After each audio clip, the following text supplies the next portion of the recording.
Hey, hey, it's Christopher Cardinal, and you're listening to Super Fantastic Above Average Racing Spectacular. Hey, everyone, welcome. Hope everyone is doing A-OK, Super Roll Tide. It's Championship Sunday coming up. Homestead, Miami. The big three, Martin Truex Jr., Kevin Harvick, Kyle Busch versus Joey Logano, and it's all for the marbles, the championship, the right to be crowned Monster Energy NASCAR Cup Series champion for the year 2018. We have a lot of meat on the bone this episode to cover, so let's get started. Okay, so first and foremost, Kevin Harvick. We talk a lot about him and a stranglehold he's had over the competitors at ISM. Not quite the case here on Sunday. Kyle Busch squeaks it out. Clutch performance. Comes away with the win. Big day for the final. Big day for the final four overall, exception of Joey Logano. He might say it was his day was a bit of the drizzling shit, was it not? But that doesn't all matter. That could all be erased come Sunday. He's going into this with a lot of confidence. I'm telling you, he feels like he's the favorite to win it all, and I don't know. Can you argue with a man's confidence? We'll see. So as Kyle Busch pulls it off, 8th win of the season. So the 18. The drive is alive for the 18 in 18. 8th win of the season, ties most of his career, which he accomplished back 10 years ago in 2008. Career year back then. Well, you could say that it's a career year for him this year, but I think you look at it at 2008, not where he finished in the championship, but the number is fairly similar to this season. He's got the 8 wins. Back this year, he's got 21 top fives. Back then, he had 17 in 2008. When I say back then, I'm referring to 2008. Top 10s, 27. Back then, 21. Poles, 4. Back then, 2. Average finish is 8.4. Mighty impressive. That is just dazzling, as opposed to 12.5 as back in 2008. Reason why he didn't finish that high in the standings as he should have. So 4th consecutive Final Four appearance. This is his first win at ISM since the fall of 2005 when he's driving the old great Tony the Tiger on the hood. The Kellogg's number 5 at Hendrick Motorsports. That's many moons ago. 25 races to be exact at ISM. So this is career win 51. Captain Clutch, as we called him earlier in this episode. Huge momentum shift as he heads into Homestead, Miami. Just oozing confidence. I think he's got a legit shot at winning this. Out of the 3, I think there's a case for out of the big 3, you can make a solid case that which one has the advantage going in. Is it match point Busch? Is it match point Truex? Is it match point Harvick? Who has the best opportunity to really make a stand here and come away champion? I know we're going to know in just a few short days.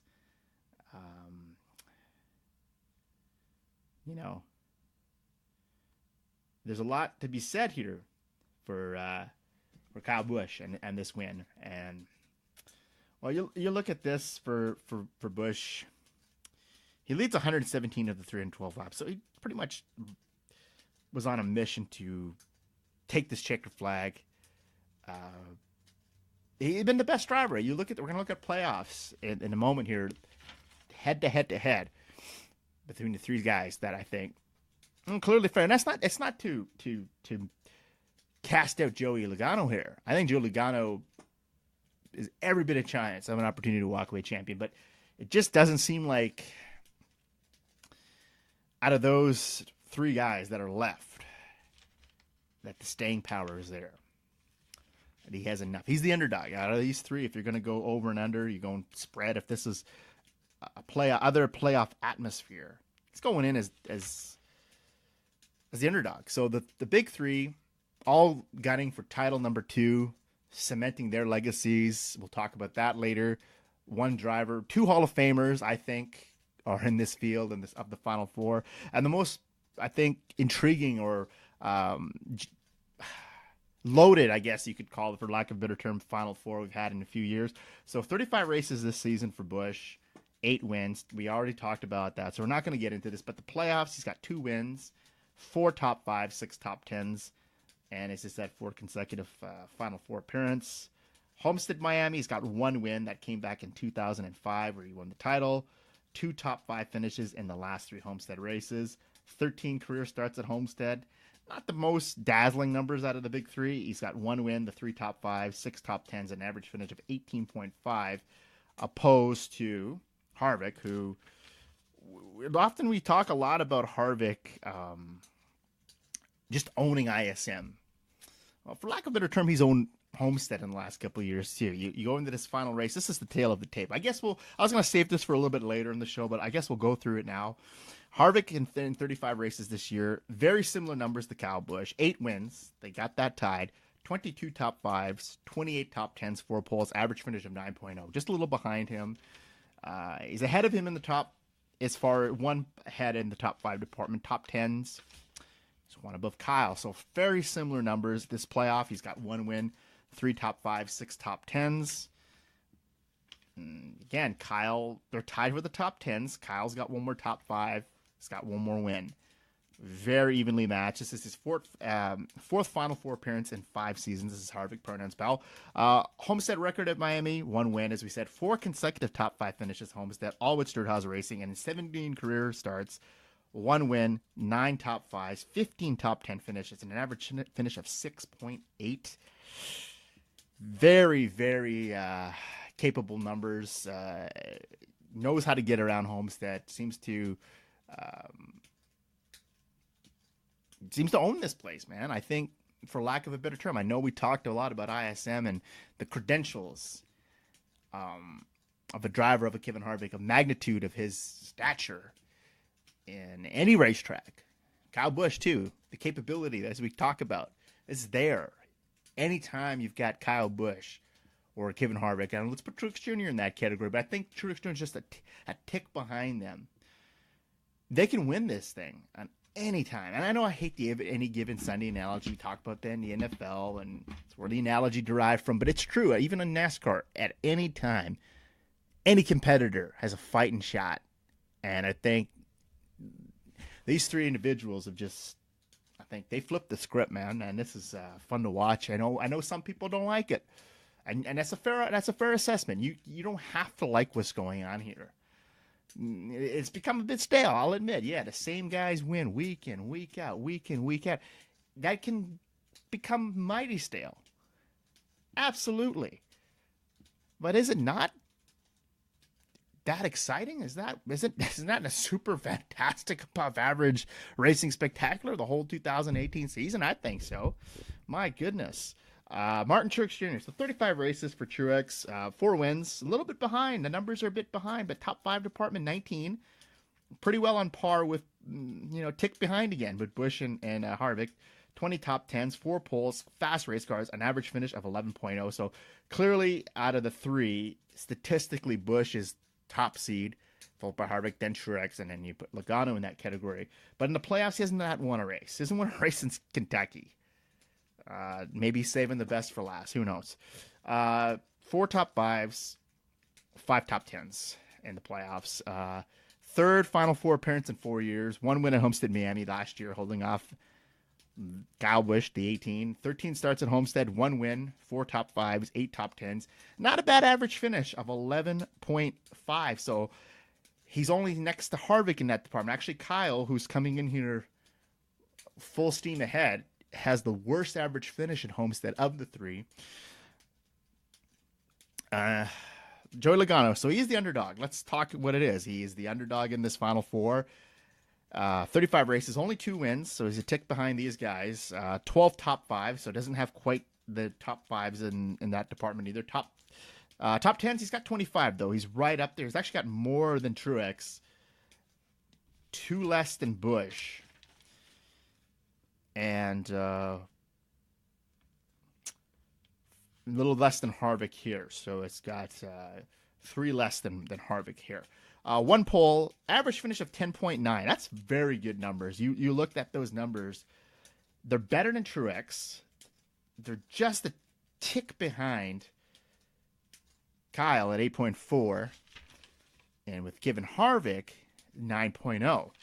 So if we're telling the tape here, if this was a seeding, if you were to do seeding by the average finishes, Joey's ahead of Martin Truex Jr. Martin Truex Jr. is the ultimate underdog here.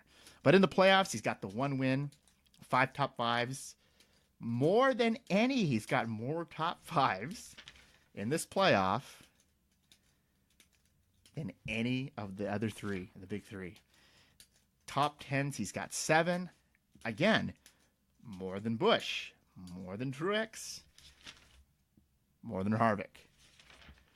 So when you're breaking down numbers and we start crunching, and we're going to get into some numbers later. I'm a big guy in statistics and numbers, and I think metrics and this stuff really carries its weight. It really does. I think Joey is a formidable opponent. That's why he's got a lot of swagger, a lot of, people call it cockiness, a little overzealous, a little too sure of himself. I don't think so. I think Joey's going into this with the right frame of mind, the right mindset. He can walk away champion here. And I don't care if he's only won 2 races. He's had a phenomenal season. Really, Penske, I think for whatever reason, got off on a slow start this year. They've had, you look back at Penske's 2018 in Cup, that's a great 2018, is it not? 3rd Final Four appearance in 5 years. His Homestead, he's never won here, so that's another challenge that's going to face him going in. 9 career starts. He's had 2 top 5s, 4 top 10s. Career best 4th in 2015, 2016. Average finish of 14.9. So the average finish at Homestead, and we're going back to average finishes, a little less than Truex, yes, but he's better than Kyle Busch here.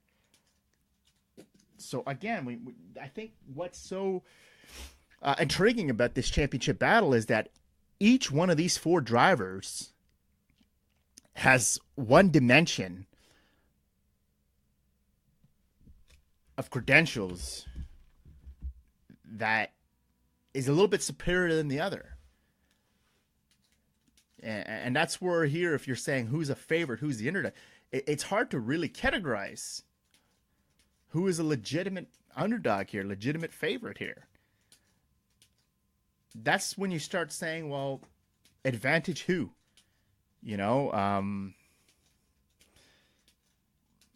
I can't give you anybody. I'll give you who I think's going to win it at the end of this program, but I think I could be dead wrong too. My skills at predicting these races lately has been out the window. So we're going to go back to that. We'll circle back to the championship in a moment, but let's just run down a little bit of ISM. Let's put a bow on ISM once and for all for 2018. So Keselowski here, runs runner-up, 2nd in top 5 in the last 3 starts. So he's still plugging away there, chugging along, even though his championship hopes were gone weeks ago.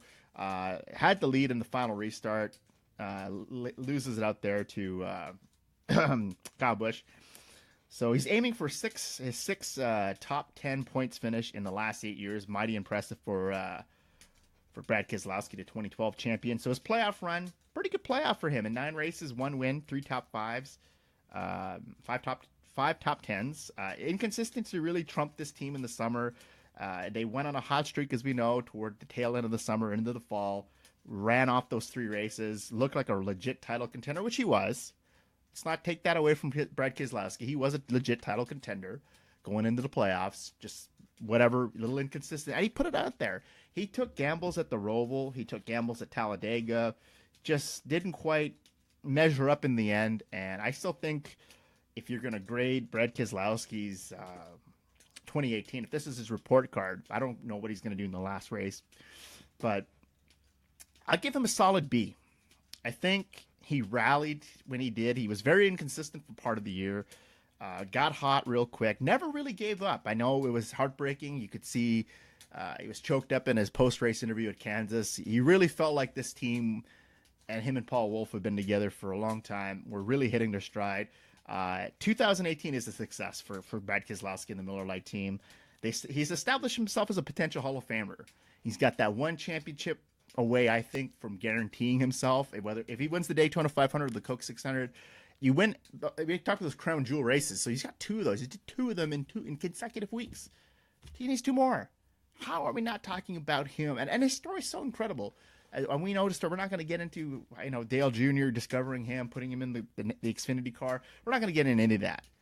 But just Brad Keselowski is a great talent. I think a guy that maybe we used to see in the mid 2000s compete in Truck Series races, Xfinity, and never gave him much of a look. And he turned out to be blossomed into one of the superstars in NASCAR. And I think that's that's somewhat forgotten, and I think great for Brad K. He's I'd say this year was a success for him. Challenge me on that one, please do. Kyle Larson gets a third place here. Spoiler alert for Homestead: he made his intentions known at the end of the post race when he was disappointed that he was eliminated from the playoff at Kansas. Really targeted Homestead, wanted to be a spoiler in this championship. Why not, right? Your season's done. I know it was a preseason favorite of many, pegged him to be the champion. He's not there in the end.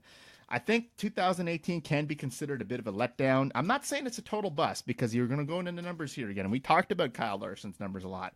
What's really separating him, and I think that's the most obvious, is the goose egg in the win column.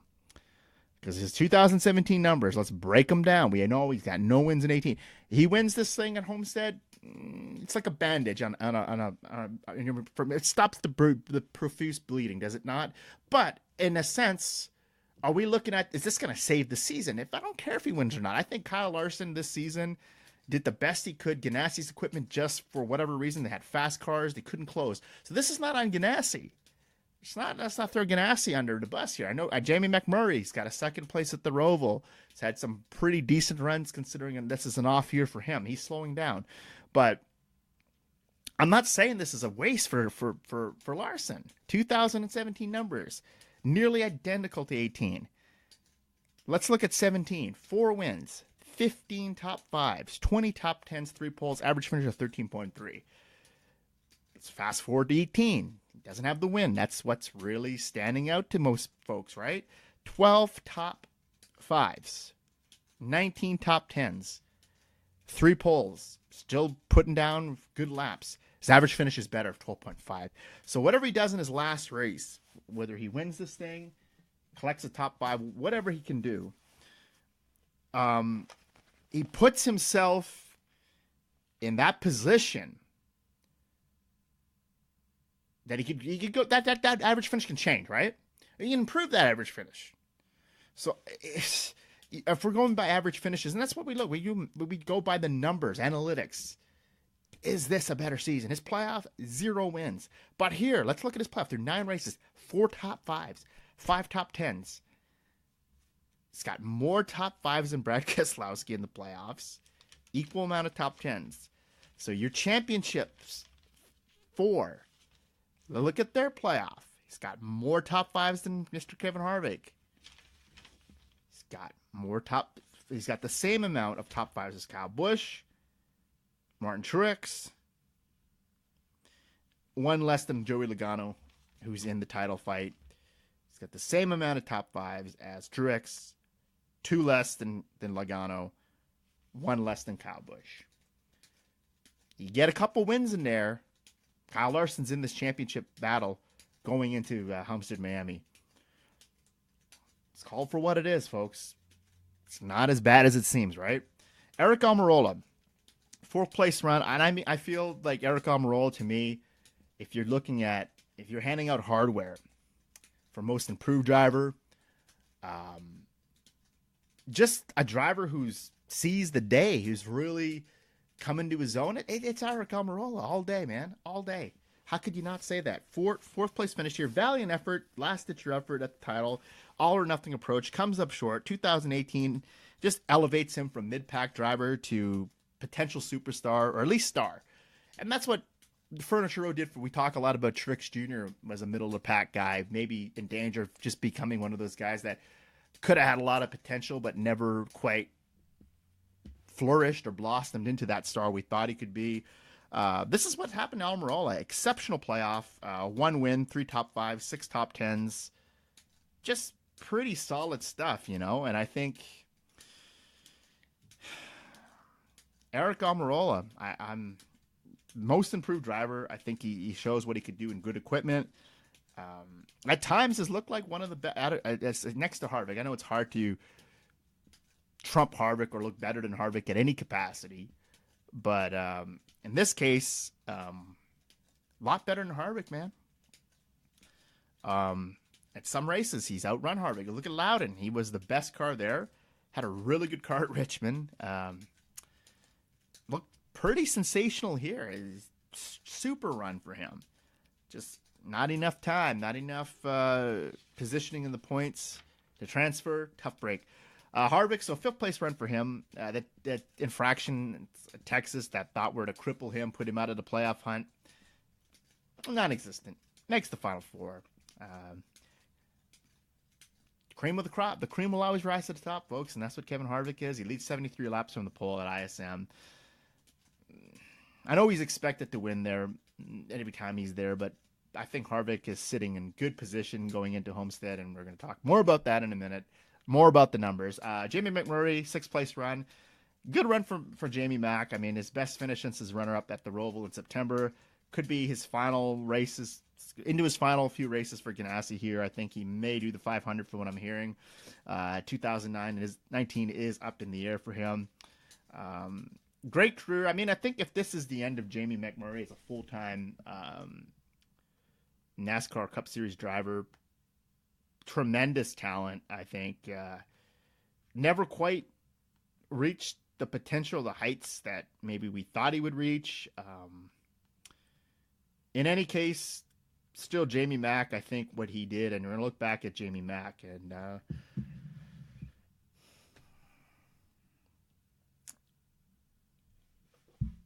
winning that race. We'll talk about this. We're going to say a bit of a farewell to some of the teams and drivers that are moving on from each other, or sponsors, or things that are in jeopardy going into this final race. Jamie Mack, we'll talk about him a bit later, but good finish for him. Matt Kenseth, this could be potentially his final run in Cup racing ever. 7th place finish here. First top 5 in the 10, in the first top 10 in the 6 car in 2018, and this is the first top 10 for the 6 car in 2018. As the last time they would do that was at Martinsville in the fall of 2017, and this is the first top 10 for Kenseth since the season finale at Homestead, Miami a year ago. So as I said, likely final run for Kenseth. Future Hall of Famer, I think. He's won some big races in his career. 2003 champion. Salt of the earth kind of guy. Good for him. Gonna miss this dude, but I think he's had a great career, and be sad to see him officially go. But it was nice to see him in a few races come back, and for the nostalgic pop there with Resh Fenway. So Austin Dillon, 8th place run for him. Quietly had a solid playoff, Austin. I know he's eliminated fairly early. 4 top 10 finishes, 2 consecutive top 10s. Austin Dillon is on his way here. Looks like he's, I love to see him do well. I think he gets a lot of flack for being Richard Childress's grandson. They've paved the way for his success, that he's only in Cup because of his granddaddy. And Austin, I think he's a champion, man, in trucks, in Xfinity. Guy's got talent. Great drivers. Won the Daytona 500, the Coke 600. Just give him some more time, but nice little run there for Austin Dillon, and towards the end of the playoffs here in the season. William Byron, 9th place run for him. The Rookie of the Year. Wins the Rookie of the Year title, officially following the race at ISM. His first top 10 since Watkins Glen in August. Talk a little bit more about William soon here. And Bubba Wallace, the other Rookie of the Year candidate, 10th place finish here. First top 10s for Bubba since April in Texas. My God. But talk a little bit about Bubba later too. But I think really what's put Bubba Wallace in a tough spot all year is just bad luck, man. Wrong place, wrong time. Just if he had wasn't for bad luck, he'd have no luck at all, it seemed like. Bubba Wallace had a pretty tough rookie campaign with Richard Petty Motorsports, but I think all in all, you look back at it, pretty valiant effort he put up all year, and there's going to be some more great things to come from Mr. Bubba Wallace. And Martin Truex Jr. Makes the Final Four, as we know, 14th place finish here. No wins in the playoffs. Is he saving the best for last? Is he saving that little last bit in the tank there for Homestead? Back-to-back championships. Who knows? But we'll see what happens there. So the race for Final Four, I don't know, people are complaining. It lacked drama. It really did it not? And it kind of played out the way a lot of people in the industry thought it would. That you have the Final Four, the big three definitely locked in against a combination of maybe another Stewart-Haas driver, maybe Joey Logano. Chase Elliott was a heavy favorite. I really would love to see Chase go head-to-head with these guys. That's not going to be the case, but I think it lacked the drama, and it was disappointing for Chase Elliott to finish 23rd here. Solid playoff run for Chase. You look at it, 2 wins, 3 top 5s. 6 top 10s. Kurt Busch, again, dejected after the race. He saw his run. Felt like this could be maybe his really legit last chance at a second championship. I don't know what his plans are. We're not going to talk too much about that yet, but 32nd place run gets caught up there with Denny Hamlin in a wreck, and I think great run for Kurt all year. I think 2018 is a tremendous success for the 41 team.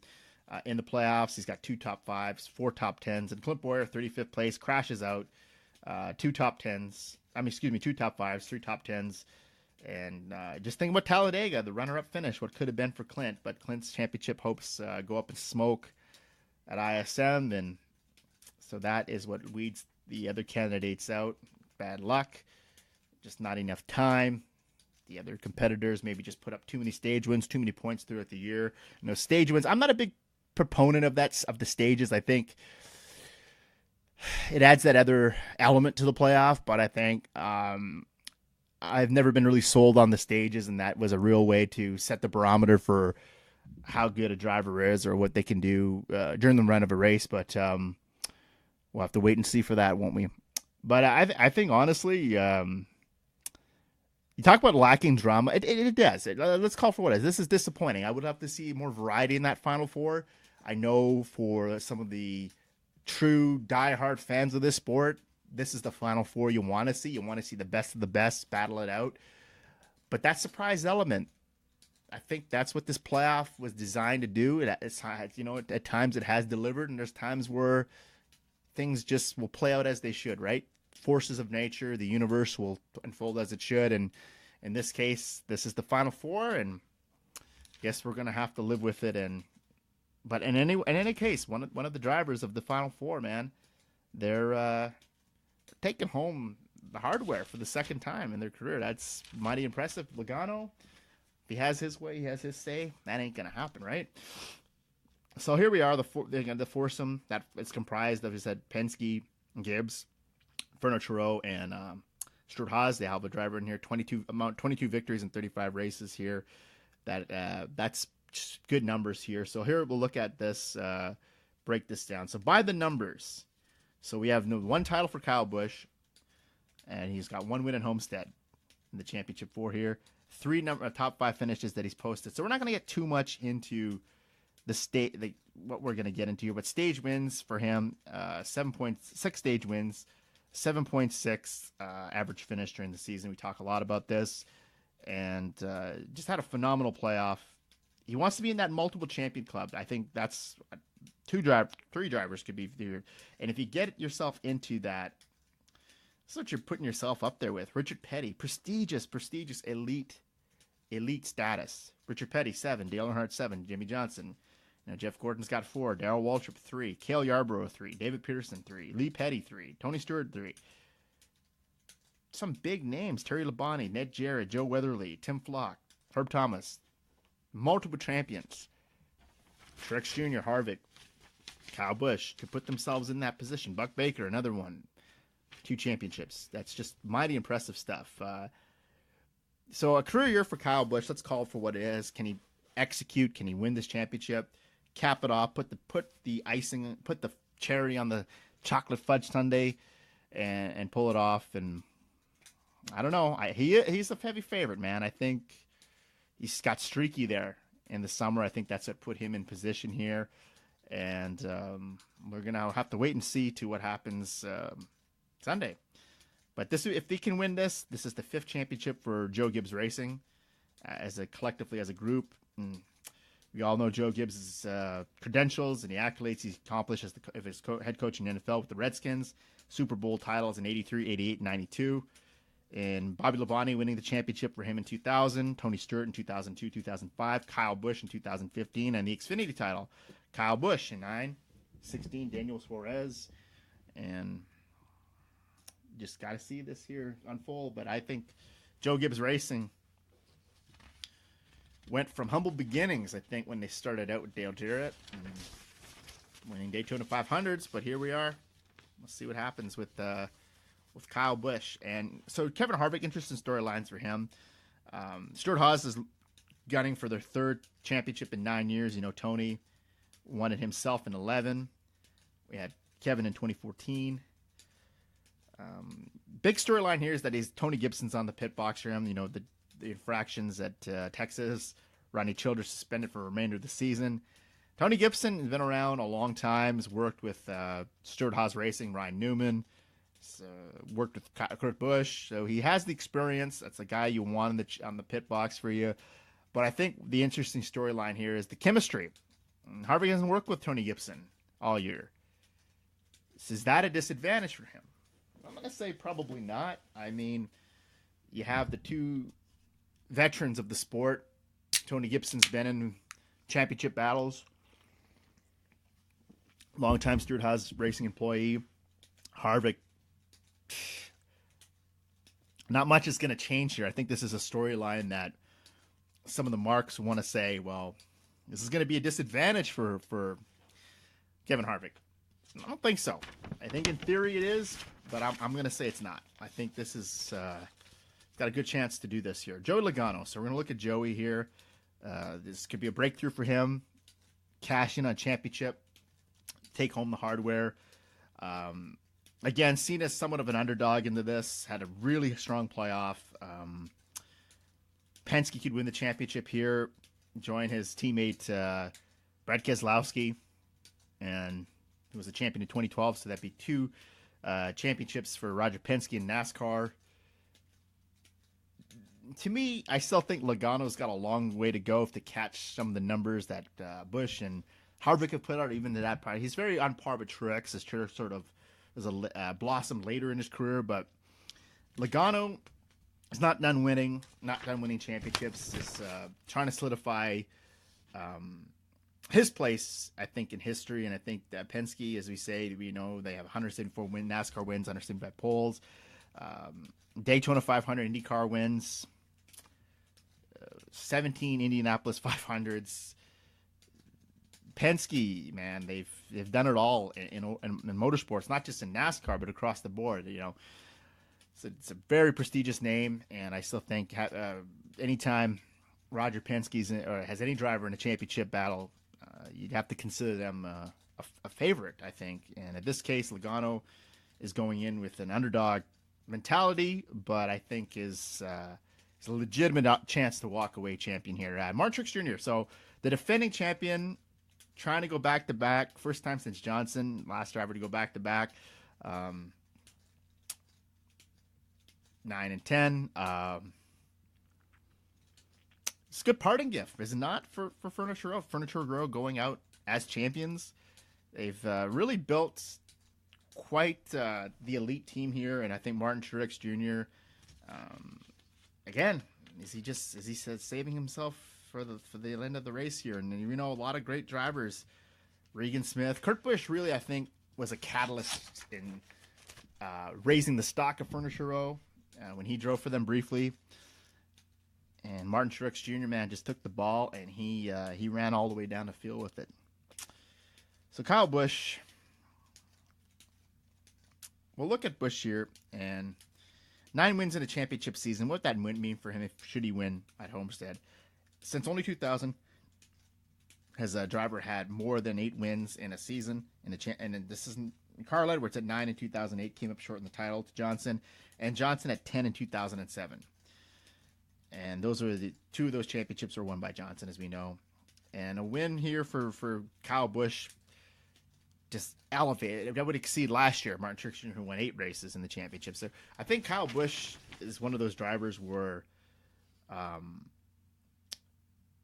He'd have 2 championships by under the age of 40. Lots of time left.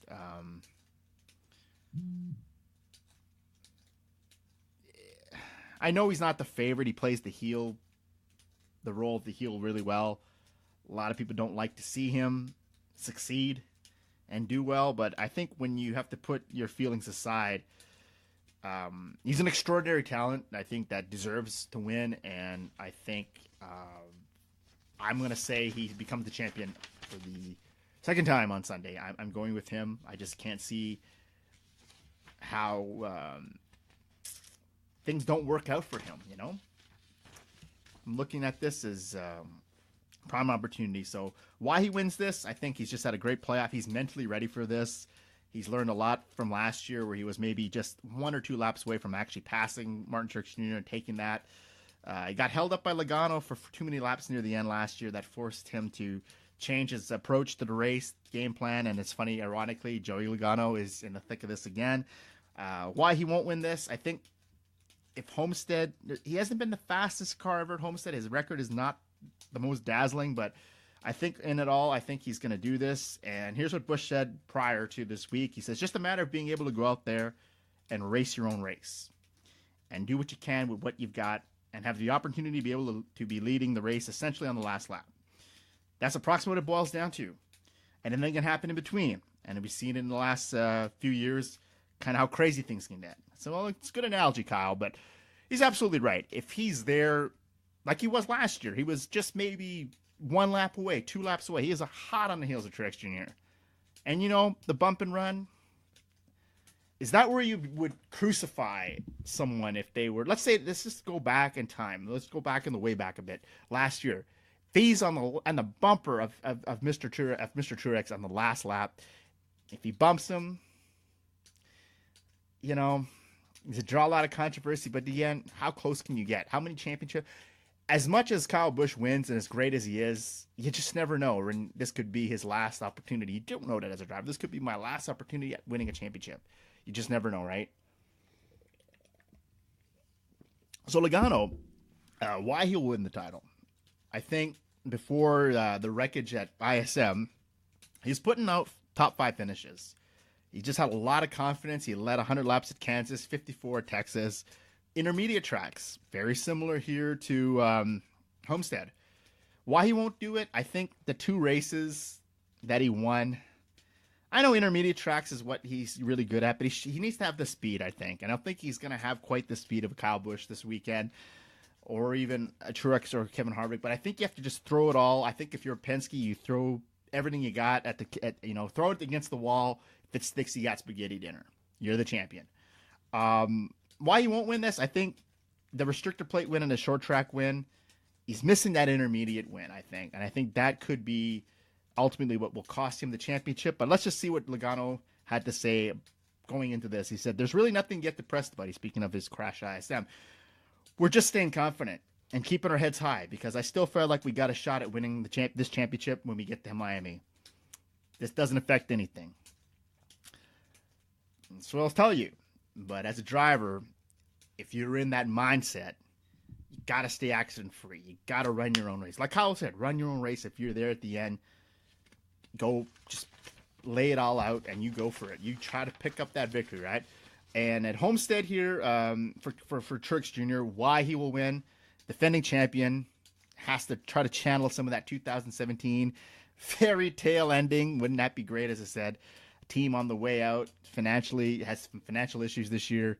They walk away champions. I think that would be a phenomenal story. One for the record books. And in the 4 races prior to Homestead, he's just 3 laps there. So not winning since, the drought from Kentucky, could that phase him? Again, as I said, I think he's saving the best for last, but could that actually play into his mindset, his psyche here, that I haven't won a race?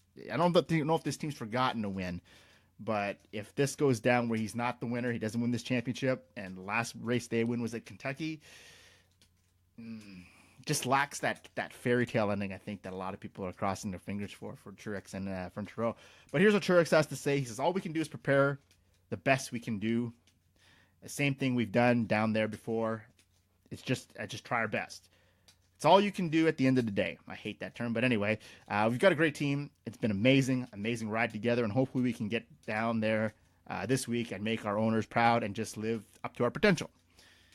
And so for Harvick, why he wins the title, that's Harvick. We all talked about the dazzling numbers, the closer, if you will. I will call Kyle Busch, for the sake of this podcast, Captain Clutch. And, Kevin Harvick's earned his name as the closer.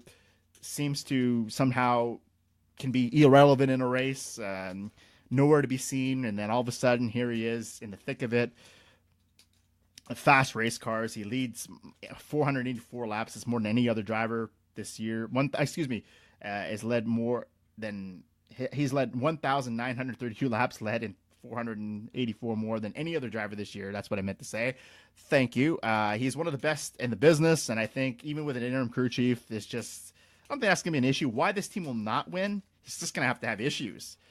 The comfort level could be, I guess, a factor with not having Rodney Childers there, but I think for him, if he just gets into an issue where he has problems on pit road, or he hits the wall, or just for whatever reason has an off afternoon, that's the only way he's not winning this championship. Because I think anytime you have Kevin Harvick in a championship fight, and the consistency to be there year after year, it just seems like we should just pencil him in at the start of the season. He's going to be there. Harvick is just, it's spellbounding how great he's been. With Stewart-Haas Racing, and a lethal combination. I mean, I think when he went there, I knew, I for one thought their performance would improve a great deal. It has. It's improved greatly. But to this magnitude, man, I don't know. I didn't see this one coming. But here's what he has to say. We have a chance every time we show up. Our guys are doing a great job, obviously, to accomplish everything we did at Phoenix ISM. It was quite a feat without a crew chief and a car chief. Everybody kept their head about them. So that's pretty much, we're teeing up that championship. I think in the end, I'm still picking Kyle Busch. You heard it here. I'm going Kyle in the championship. I think Kyle has done a tremendous job, and we're going to go with him. I think he will walk away the champion on Sunday afternoon, and that's just what I'm thinking. That's what I'm saying. And like it or not like it. So I'll turn the championship here. Focus now. So the other title is going to be decided this weekend at Homestead. It's a championship weekend.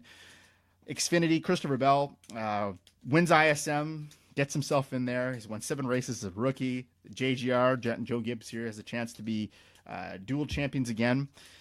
He's a favorite just because he's won the 7 races, and I think after Kansas and Texas, they were in kind of a tight position. I think they were facing, their backs are to the wall, and he came out on top and never lost his confidence. And Christopher Bell is going to be a tremendous talent, I think, once he moves up to the Cup Series. I don't know where he's going to fit in at this point. You have Truex Jr., and he's just arrived at the team, and you have Eric Jones, 20 car. That's what I was thinking of Joey. Talk a lot about Joey today. So, former JGR product. Denny Hamlin, maybe likely. I don't know what his situation is with the 11 team, but that could be realistically the only place he fits. But I can't see him, a great talent like this, remaining for much longer in Xfinity. But he has a chance to become the champion in his rookie season, and I think that would be great for Joe Gibbs, as they won the championship back in 2016. Daniel Suarez, who knows, right? So Cole Custer, he gets himself in the Final Four. I think he is pretty much was a candidate for the 41 car. I think a lot of people think he could be a fit for the 41 car next season. Don't think he's going to move up the Cup. I think another couple years in the Xfinity Series will do well for him. He's got to roll off some more wins. Had a few Cup starts in his career. Hadn't really accomplished a whole lot. So I think Cole Custer is very much in the thick of the championship battle, but I don't think he's going to be your champion on Saturday afternoon. Daniel Hemrick. So he's moving up the Cup in the 31 car, well documented, had a really great season. He says, it's crazy to think we couldn't win a race, but on the flip side, it's something we did have going for us last year. We didn't have the speed to even contend. We've had a substantial role in amount of speed, and we know that the 20 is going to be as tough as anybody at Homestead. So Daniel Hemrick's acknowledging that, RCR cars have not been very fast, and I think it's documented across the board, but if he can somehow strategize to pull off that championship, get himself that first career win, he goes into his rookie season in the Cup Series as a champion. That's going to do wonders for his confidence. And I still think Daniel Hemrick, as I said, I know very little about Daniel Hemrick. I have not followed his career very closely, but I think it seems like a tremendous talent that he's moving up to the Cup Series. We'll see what he's made of next season, but I think to leave any series on that term, on his own terms, and in a championship role, that's amazing. Tyler Reddick, so his replacement, I guess, for lack of a better term, is he's moving on to RCR next year from JR Motorsports. Again, another guy I don't know a whole lot about. I know he won the season opening race at Daytona. Really haven't heard much of Tyler Reddick. I know he had spent some time with Brad Keselowski's Truck Series team a few years back. On his way to RCR, it would be nice for him to leave as a champion and represent the series next season with RCR as Daniel Hemrick is exiting, and we'll see what's in store for JR Motorsports. But Tyler Reddick, good story that he's in this Final Four, but I think I'm going with Christopher Bell. I think he'll come through, and he's going to win the Xfinity Series Championship for 2018. So Camping World Truck Series, Johnny Sauter leads the series with 6 wins, and pretty much Johnny Sauter, you look up at I had a glance at the all-time wins list in that series, and it's time to start when you talk about who's the greatest driver in Truck Series history, you're going to obviously say Ron Hornaday, Jack Sprague. You could put Mike Skinner in there. Maybe you want to throw Todd Bodine in there, but Kyle Busch. Kyle Busch has never competed for the championship, but he's the all-time wins leader. It's time to start putting Johnny Sauter in that conversation because he's, bounced back from his debacles in Xfinity and the Cup Series where he didn't quite attain the success he would have loved to enjoy, but has really reinvented himself here as the champion in 2016, going for multiple titles in this series. Is likely to be back in the series next season, and it's good to see a guy, I think, bounce back like this. And that's what the Truck Series has been known for through the years, is for guys who, didn't quite measure up in Cup or Xfinity or combination of the two. Truck Series has been a nice place for them to go back and have a shot at winning races and championships. You see Ted Musgrave, Todd Bodine, Johnny Benson Jr. Worked out for them. Johnny Sauter is living proof of that here. So Brett Moffitt as well, former Michael Waltrip Racing standout. He's in an underdog role here. He's going to have some help from Joe Gibbs Racing in this final event. Pretty interesting guy as well. I think he ran some races in Cup after MWR's demise and just seemed to got lost in the shuffle. Seems to have scaled back his racing efforts and now has found a lot of success this season in the Truck Series. Don't think he's going to win this championship, but you just never know what can happen at the end. And it's that intrigue, I think, that could come into play, as William Byron, living proof a few years back, was seemed like a shoo-in to win the championship in the final race, gets caught up in someone's mess. Brett Moffitt could play that role, man. He could play the spoiler. You just never know. Justin Haley as well, Sauter's teammate at GMS Racing, has 3 wins on the year. Almost won the Xfinity race at Daytona. Yeah, I think he won it, but we're not going to get into that. Fuck the yellow line, right? He's got nothing to lose. It's all or nothing for him. Young driver, 19 years of age. Lots of racing ahead of him. I think he's not expected to win this championship. As I said, in Brett Moffitt's case, just never know. You can never count anyone out. You're there. You have a shot at it. You can become the champion. Noah Gragson on his way out as well, going to JR Motorsports next season, as we all know. Todd Gilliland, Harrison Burton, that's the future of Kyle Busch Motorsports. And I think for Noah, he's got a good future ahead of him as well. Racing for JR Motorsports, just got to capitalize. I think he's, 1 win to 6 poles, had very fast cars at Kyle Busch Motorsports. Won a lot of races, Kyle Busch Motorsports in Truck Series. I think he's in good shape, and I think he could edge out Johnny Sauter, but I think it's ultimately going to come down between him and Johnny Sauter for supremacy in Truck Series racing in the year of 2018. So that's my championship thoughts for the 3 series. Let's see how that all plays out. Sunday, Saturday, Friday. And here we go. So we're going to continue on with the rest of the program here. So it's what's left now for the 4 eliminated drivers. So Chase Elliott, we all know, career year in 2018, 3 wins, 11 top 5s, 20 top 10s, 1 pole, 12.4 average finish. Numbers pretty well identical to 2017, but it's that 3 wins, man. That's what really separates him, and has to find a way next year to capitalize on closing races and closing in when he needs to be at his best, make that Final Four. It's been elusive for him. He's developing tremendous chemistry with Alan Gustafson. I think that's only going to get stronger in 2019. At 23 and 19, he's got lots of time left, loads of potential, untapped potential still. Could double or triple his win total in 2019. Would not surprise me one bit.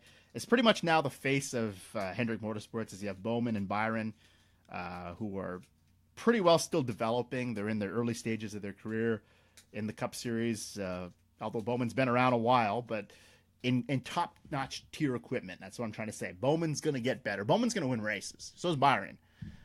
But I still think the bar is set with Chase Elliott. And Chase Elliott is the face of Hendrick Motorsports into the next decade. And as you know, Johnson on the back end of his career, but it's always nice to have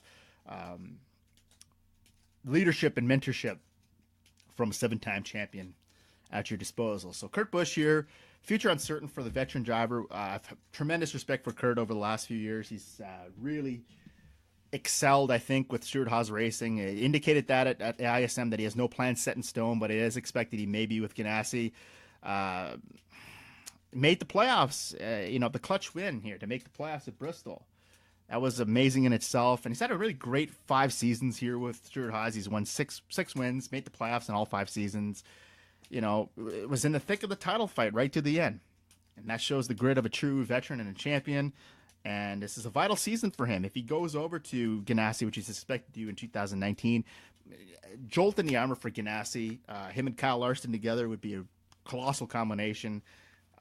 Again, adds that veteran leadership to a team that I think Ganassi is still a second-tier team in Cup, even though they have one of the top stars behind their wheel in Larson. Loyalty to the sponsorship of Monster Energy will have a huge impact in exactly where he ends up in free agency. You never know. He just might end up back here in the 41, and nothing is set. No one has said anything yet. So Ganassi would be a great place for him to bring some of that championship experience, and I think it just overall would be a tremendous fit for him, and I think a great resource for Kyle Larson if Kurt Busch is to run with Chip Ganassi in the year 2019. So Eric Almirola, we talk a lot about his career year, 4 top 5 finishes. I've seen 16 top 10s. That's career highs for both. First win in the 10 car in 6 years of existence at Stewart-Haas Racing. A huge win at Talladega. Goes deep into the playoffs. Could have easily won. I think, Richmond, I thought he looked so good. Looked really good at Loudon. And Phoenix, he was 4th year. Could have won the Daytona 500 too, man. Last lap thing with Austin Dillon there, that little dust up. At times, as this way, we it bears repeating in this program. We said so many times, looked like the top guy at Stewart-Haas Racing. He's looked tremendous at times, better than Harvick. He's got to keep that momentum going in 2019. He's got to win on an oval, though. I think a lot of people will point out that his 2 career wins have come on restrictor plates, so he's been competitive on ovals, but I think winning on an oval would do wonders for his confidence and give him, break him free of that moniker. That's just the guy that can only win in the draft or on restrictor plates, and I think that would be tremendous to see Mr. Almirola win in the year 2019. And now Clint Bowyer. So the next eliminated driver, he's flourished in year 2. He's done a great job. I think Stewart-Haas, big takeaway from this year, it's a success for Clint. He shattered the 6-year winless drought, wins twice in 2018, makes the round of 8, his first playoff appearance since 2015. So this is a success when either way you look at it. He's done a great job. And I think he has to capitalize some of the errors that really bit him this season in 2019. And he's revitalized his career at Stewart-Haas Racing, made forward progress. Could transform this team into a title contender. I still think they have to limit their mistakes here. He got caught up in a lot of wrecks this year, and just in crucial moments too. You had here at the Dover race in the fall and Phoenix here.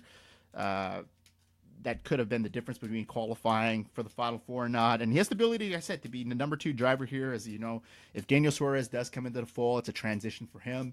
Eric Almirola still working his way up. He has that opportunity to. It seems like Harvick is the top dog. We have established that.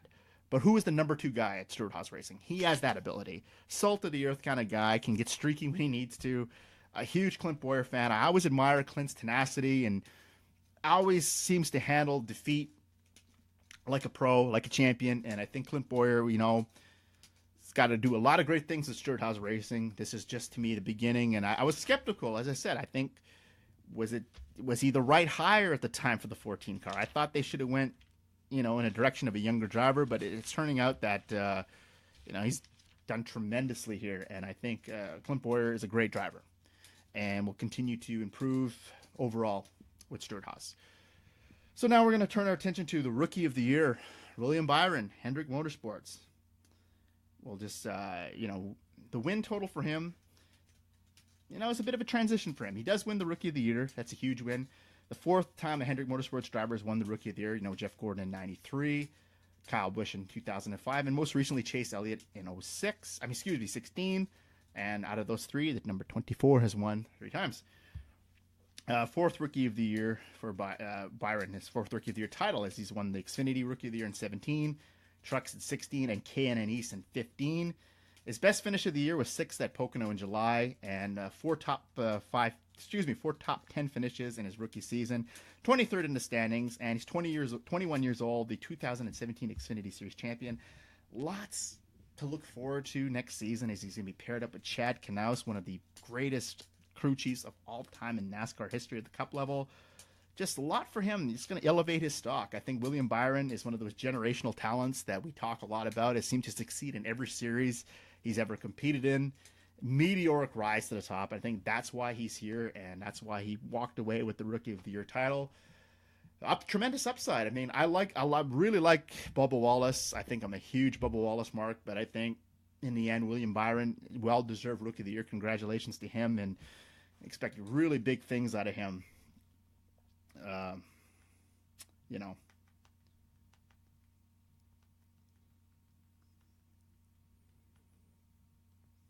Yeah, and I think he's done great. And Darrell Wallace Jr., I think for him, nothing to hang his hat about. He's had a lot of tough luck this season in his rookie campaign. And, RPM is not quite in the league of Hendrick Motorsports. It's not disparaging about Richard Petty Motorsports. It's a team in transition. They've gone through several incarnations, and I think, they haven't won a race in a long time. But this season he's got 1 top 5. That was the second place run at Daytona, and 3 top 10s. Still a pretty decent rookie season, but just was not enough to overtake William Byron for the Rookie of the Year title. I think both drivers have tremendous upside and are going to enjoy great success at the Cup level.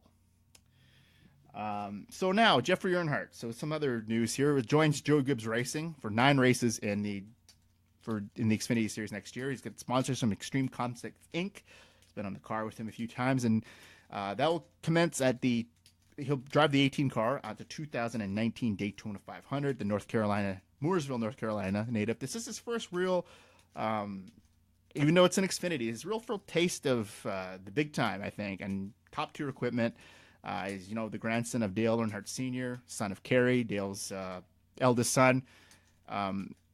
Great to see this for Jeffrey. I don't know if this is going to really transition into big things on the Cup level for him, but great for him anyhow. I think this is tremendous, and it's a great way to start. As he said, it seems like Jeffrey has been snake bitten by his name. He's an Earnhardt. He's expected to perform a lot better than he has. He's been in some really not the best equipment in the Cup Series. He's been around for a while, but and even in Xfinity, he's just never had quite that opportunity to showcase what he could do in top tier equipment. So this is what a press release from Jeffrey said. I've worked incredibly hard for this opportunity.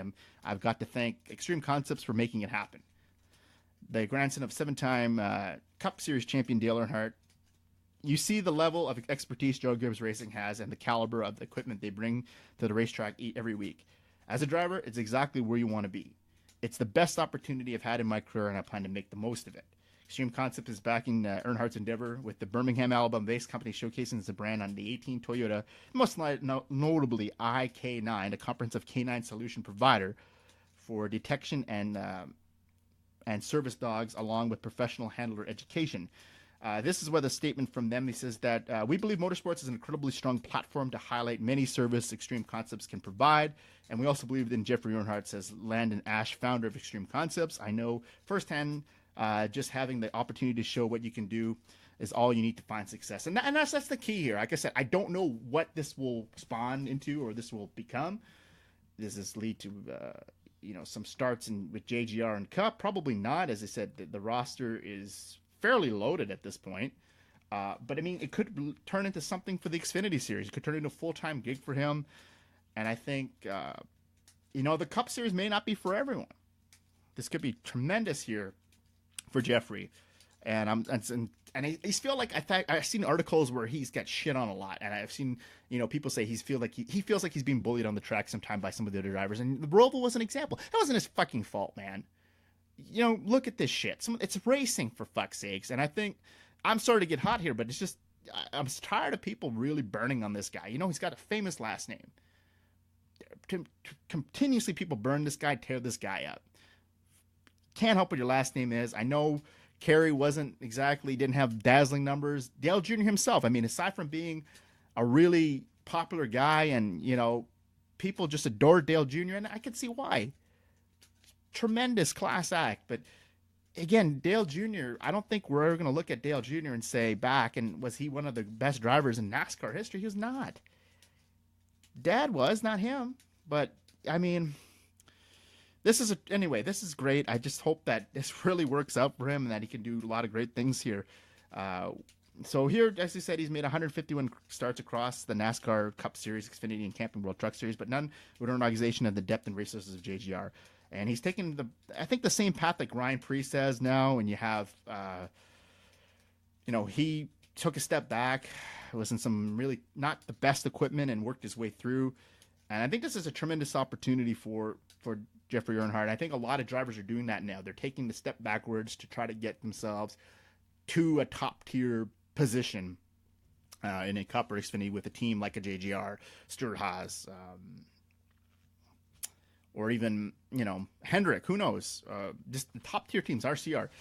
This is, to me, I love to see this work out for Jeffrey, and I hope it leads to bigger and better things, because certainly I think everyone deserves a fair shot, and I think Jeffrey just hasn't quite made that mark yet, and we're still waiting on him, but you just never know, man. But good deal for him, and I just think that's tremendous, and I think I hope he makes the most of his opportunities here. Some sad news to pass along, as Hall of Famer, 3-time champion David Pearson died on Monday at the age of 83. I'll read the press release here. So David Pearson, a 3-time champion, is what is now known as the Monster Energy Cup Series, died on Monday at the age of 83. The Wood Brothers team confirmed that to ESPN. Inducted into the NASCAR Hall of Fame in its second class in 2011, Pearson won 105 Cup races, second only to Richard Petty, one of his chief rivals in the 60s and 70s. We saw the 43, you saw the 21, right? Between 1963 and 1977, the two finished first and second in 63 races, with Pearson winning 33 of them. I've always been asked who my toughest competitor, this is from Pearson himself, in my career was. This is from Petty, about Pearson, excuse me. The answer has always been David Pearson. Petty said Monday night in a statement. David and I raced together throughout our careers and battled each other for wins, most of the time finishing first and second to each other. It wasn't a rivalry, but more mutual respect. David is a Hall of Famer who made me better. He pushed me just as much as I pushed him back on the track. We both became better for it. And as I said, Petty and Pearson remain pretty well. You look at the conversation about the greatest of all time, Pearson's very much there with Petty. And we've always been close to the Pearson family. This is from Petty again, because because they were in the racing business just like us. We stayed close, and I enjoyed visits with David when he would go through South Carolina. We will miss those trips. In a statement Monday, NASCAR said Pearson's legendary rival Petty helped set the stage for NASCAR's transformation into the mainstream sport and the national appeal. When he retired, he had 3 championships and millions of fans, and NASCAR chairman Jim Francis. Petty called him the greatest driver he ever raced against, and he was lucky to call him and they were lucky to call him one of their champions. He was known as the Silver Fox, as the gold standard for NASCAR excellence. And he was won. His signature win came in the 1976 Daytona 500 when he passed Petty for the lead on the backstretch on the final lap, only for Petty to make contact with him and to regain the lead. Coming out of turn 4, both cars hit the wall and spun into the infield just shy of the finish line. And Pearson was able to refire his Wood Brothers Ford and pass Petty's stall Dodge for the win. While Petty's 200 Cup wins to Pearson's 105, Pearson accomplishes is remarkable in that he won the championship and only 3 times he ran for it during the years driving for the Wood Brothers, and the team focused only on bigger races, leaving him out of championship contention. So that's fair component to take into consideration there, that this guy never even ran for the championship in all the races. We weren't competing for the championship, and he still was able to put up those tremendous numbers. And God bless him and his fans, and certainly will be missed to see David Pearson for sure. So now we're going to look at the another driver who seems to be a growing trend here, Cole Witt. This is his final race last Sunday at ISM. He's stepping away from NASCAR. He had his Cup debut in 2011 for Red Bull Racing, ironically at ISM. Once touted prospect, seemed to have fallen through the cracks in recent years. 2011, he made his Cup debut. He ran from 2011 to 2018 in Cup, 161 career starts. He ran for Red Bull, Swan, Inception Racing, Joe Falk, BK Racing, Front Row Motorsports, Mark Smith, and Jay Robinson. Never recorded a top 5 or top 10 in NASCAR, but the highlight of his NASCAR career was in the Xfinity Series, running for JR Motorsports for the championship in 2012.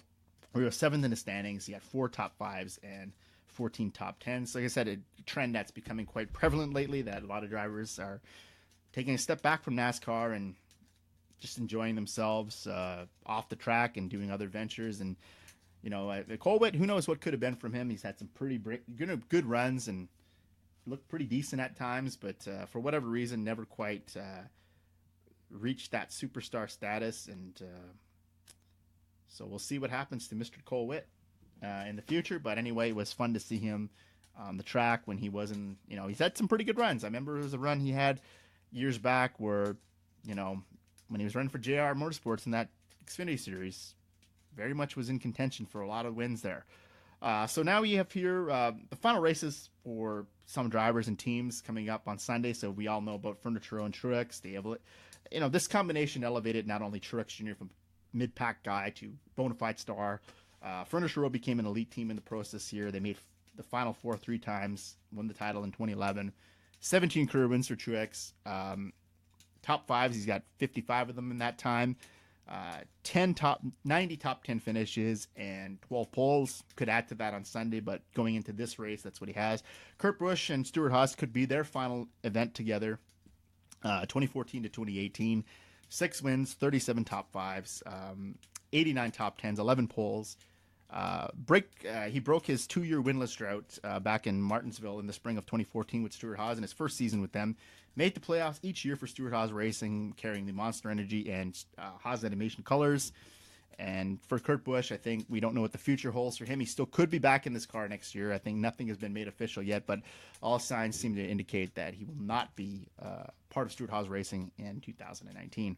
And this will be Lowe's final race with Jimmy Johnson, as they are partnered with him since 2001 when he ran a limited schedule, and his rookie season in 2002 with the home improvement giant.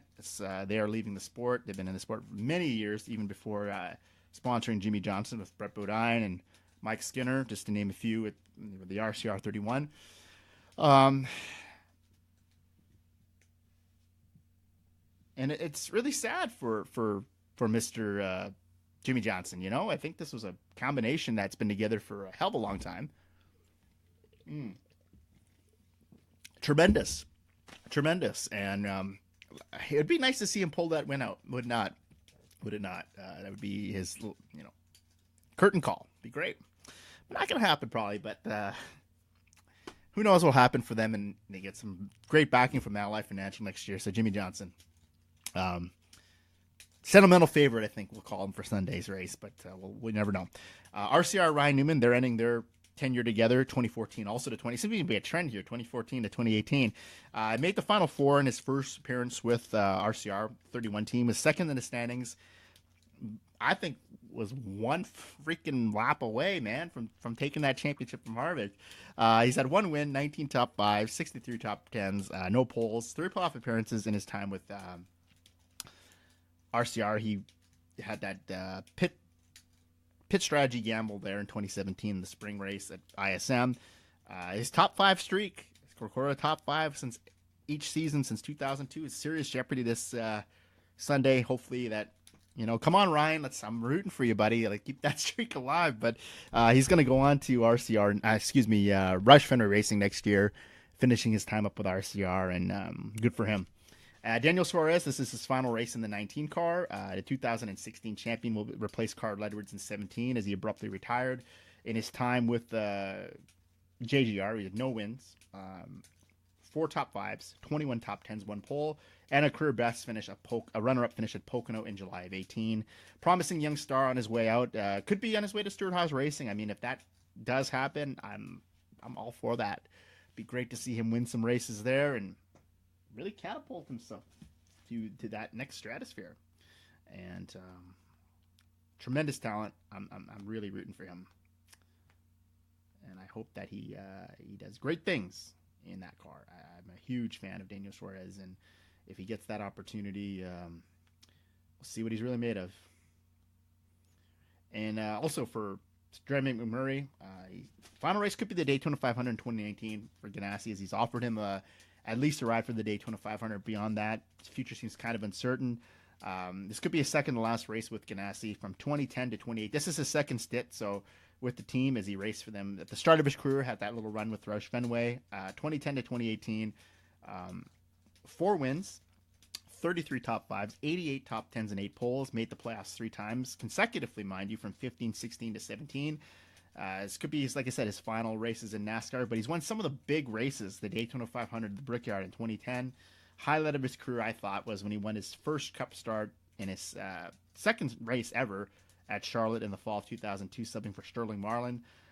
Jamie Mack's one of those guys. I know he's not going to make the Hall of Fame, but he's won some huge races in his career. Clutch performer.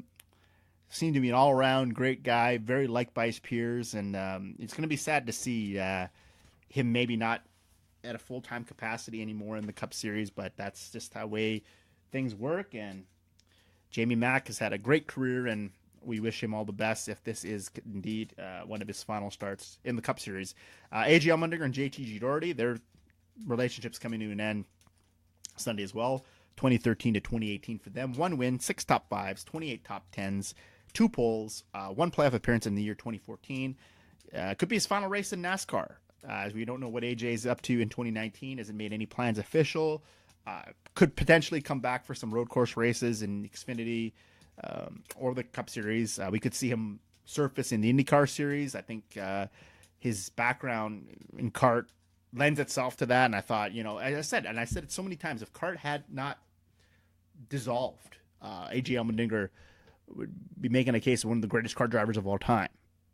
Easily, and could have been a champion in that series too, but I hope that he does tremendous things in his final race. And it was great to see him, and AJ Allmendinger is one of the most entertaining drivers I think to ever come into the Cup Series, and he's had tremendous longevity going back from the days with the failed Red Bull racing experiment. And to still see him here in 2018, I think he really truly made it, and one of my all-time favorites, the Dinger. And it's wish him a lot of luck in 2019, whatever he decides he wants to do. So 5 drivers to watch at Homestead. We're going to wave the white flag on this episode. So Kyle Larson, as he said, he's vowed to win Homestead when he was eliminated at Kansas. 3 consecutive top 5 finishes at Homestead. 2nd place in 2016. 3rd last year.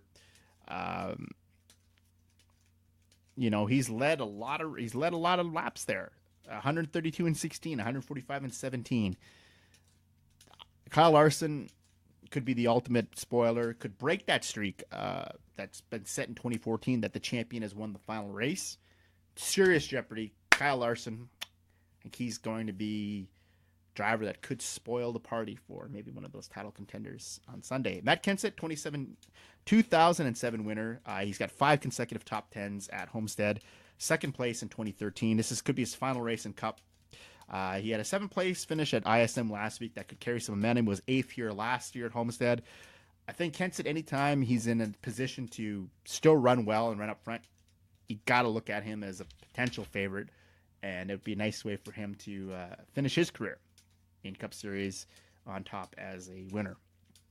Denny Hamlin, he's attempting to keep a streak alive. He's got 1 win since 2006. He all knows about that all too well. He's a 2-time winner here at Homestead, and he won the series finale in 2013. In similar fashion, had not recorded a win yet, come up in the clutch here. So 13 career starts at Homestead, 2 wins, 4 top 5s, 9 top 10s, and he's had 2 poles in the last 3 races at Homestead, and 5 consecutive top 10 finishes at Homestead Miami.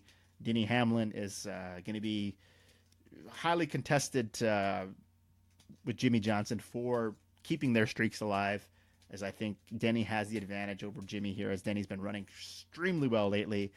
Definitely a guy you got to keep your eye on, number 11 FedEx car at Homestead. And Kyle Busch, obviously, the ISM winner, championship favorite, runner-up in this race in 17.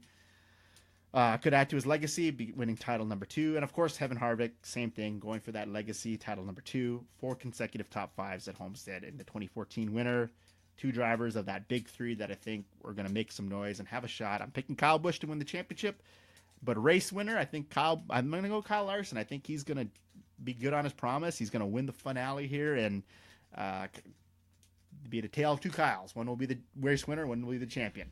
So as I leave you, I want to wave the checkered flag now in this episode. And it's been a great time here doing this podcast. It's super fantastic, above average racing spectacular. Even though the season is ending, we're still continuing.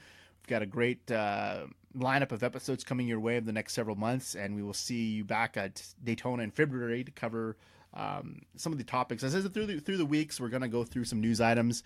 We're going to keep the program going, and we're going to do a lot of way back episodes, as we know. The leaner months for NASCAR coming up in December and January, so we have a chance to go back and cover some races from the past, cover some topics that were very prominent at the time when we go back. We do some kart races, some IRL, Indy Racing League, IndyCar as it's known today. We'll do some Xfinity races. I think that'll be fun. Maybe some trucks, maybe some F1. But as I said, as I leave you today, I got a little bit of, I just want to tell you that happiness is the new rich, health is the new wealth, and kindness is the new cool. You got to believe and never stop being you. Until next time, this is the super fantastic, above average racing spectacular, and I will see you next time.